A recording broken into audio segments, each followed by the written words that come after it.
তাহলে আমাদের কোরআন সুন্নাহর চর্চা, দিনদারির চর্চা বেশি হওয়া দরকার কি দরকার না? আমার মুসলমান ভাইয়েরা, বরং আমরা এই মিডিয়ার মাধ্যমে আমাদের দেশটাকে কি যে বানিয়ে ফেলেছি। এখন দিনদার কেউ যদি হয় তার কপালে বিপদ আছে না নাই?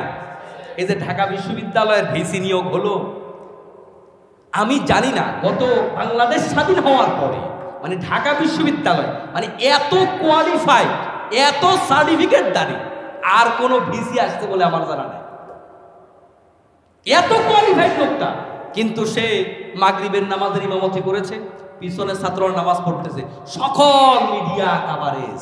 আশ্চর্য কথা, নামাজ পড়া কি এটা কি আশ্চর্যের বিষয়? নামাজ পড়া স্বাভাবিক না পড়া স্বাভাবিক? নামাজ পড়াই তো স্বাভাবিক কথা, না পড়া তো অস্বাভাবিক। একজন ভিসি নামাজ পড়বেন না, ওই ঢাকা বিশ্ববিদ্যালয়ে ইসলামিক স্টাডিজ বিভাগ নাই, আরবি বিভাগ আছে না, ইসলামিক অনেক সাবজেক্ট আছে না? ওই বিশ্ববিদ্যালয়ের ভিসি যদি নাস্তিক হয়, সেখান থেকে ইসলামিক সাবজেক্টে পড়বে কেমনে ছাত্ররা? একটা মুসলমান দেশের সবচাইতে বড় বিশ্ববিদ্যালয়, সেখানকার ভিসি সে কতটা যোগ্য সেটা দেখার বিষয়। বামপাড়ায় আগুন লেগে গেছে যে ভিসির নেতৃত্বে ভিসি নামাজ পড়বে, এটা কোনো কথা হইল? ভিসি নামাজ পড়বে না? আশ্চর্যজনক ব্যাপার। কোথায় নিয়ে যাচ্ছে? আবার কিছু লোক হাততালি দিতে দিতে ওনার ইসলামিক দলের কর্মী বানায় আসছে ফেসবুকে, আছে না? না, এটা করতে যাবেন না, অতিরঞ্জন করতে যাবেন না, তাহলে ওই লোকের জন্য বিপদ আসবে। আমার মুসলমান ভাইয়েরা, আমরা আসলে যোগ্যতার ভিত্তিতে একটা দেশ পরিচালিত হইটা চাই।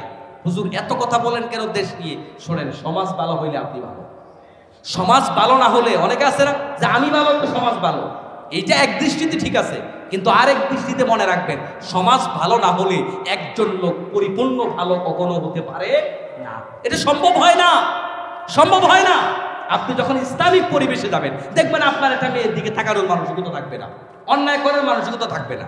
আমি ছোট্ট উদাহরণ দিই, একটা জিনিস খেয়াল করেন, তাবলিগ জামাতে যায় না মানুষ 40 দিনের জন্য, দেখবেন চোর যাওয়ার পরেও সেখানে নামাজ পড়ে 5 ওয়াক্ত।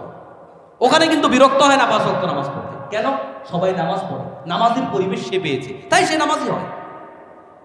একটা লোকের ভালো মন্দ দিক থাকতে পারে, তাবলিগ জামাতের পক্ষে বিপক্ষে আপনারা কথা বলতে পারেন, আমি পজিটিভ দিকটা বললাম। কথা কি বুঝতে পেরেছেন? অতএব আসলে ভালো পরিবেশ ছাড়া প্রকৃত ভালো হওয়া সম্ভব হয় না।